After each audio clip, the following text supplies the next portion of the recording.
വിദ്യാർത്ഥികളിൽ ലഹരിമുക്ത ബോധവൽക്കരണം നടത്തുന്നതിന്റെ ഭാഗമായി ലഹരിയിൽ മുങ്ങിയ മനുഷ്യജീവിതങ്ങൾ എന്ന വിഷയവുമായി ബന്ധപ്പെട്ട് ഗുരുവായൂർ ടെമ്പിൾ പോലീസ് കുട്ടികൾക്കായി വാട്ടർ കളർ ചിത്രരചനാ മത്സരം സംഘടിപ്പിച്ചു.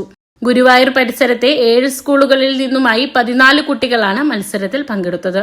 വിവിധ സ്കൂളുകളിലെ അധ്യാപകരുടെ സാന്നിധ്യത്തിൽ സ്റ്റേഷനിൽ നടന്ന ചിത്രരചനാ മത്സരം Guruvayur assistant commissioner police V Suresh ഉദ്ഘാടനം ചെയ്തു. ടെമ്പിൾ സിഐ വിനോദ് വലിയാട്ടൂർ അധ്യക്ഷത വഹിച്ചു. ഗുരുവായൂർ ദേവസ്വം മ്യൂറൽ അധ്യാപകൻ ബബീഷ്, സ്റ്റുഡന്റ് പോലീസ് കാഡറ്റ് ചുമതലയുള്ള CPO ഡി അരുൺ എന്നിവരായിരുന്നു വിധികർത്താക്കൾ. Guruvayur temple ASI K Sajan, Sreekrishna higher secondary സ്കൂളിലെ സ്റ്റുഡന്റ് പോലീസ് കാഡറ്റിന്റെ ചുമതലയുള്ള മുരളീകൃഷ്ണൻ എന്നിവർ സംസാരിച്ചു.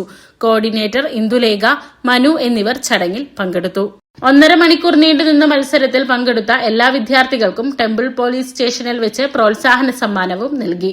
മത്സരത്തിലെ 1, 2, 3 സ്ഥാനക്കാർക്ക് വെള്ളിയാഴ്ച വൈകിട്ട് ചാവക്കാട് വെച്ച് നടത്തുന്ന സമാപന സമ്മേളനത്തിൽ ഗുരുവായൂർ MLA NK അക്ബർ സമ്മാനം വിതരണം ചെയ്യും. ലഹരിമുക്ത ബോധവൽക്കരണത്തിന്റെ ഭാഗമായി വ്യാഴാഴ്ച രാവിലെ 7 മണിക്ക് 30ഓളം സ്റ്റുഡന്റ്സ് പോലീസ് കാഡറ്റുകളുടെ സൈക്കിൾ റാലിയും വെള്ളി രാവിലെ ശ്രീകൃഷ്ണ ഹൈസ്കൂൾ ഗ്രൌണ്ടിൽ പൊതുജനങ്ങളുമായി സഹകരിച്ച് ഫുട്ബോൾ ഷൂട്ടൌട്ട് മത്സരവും നടക്കും.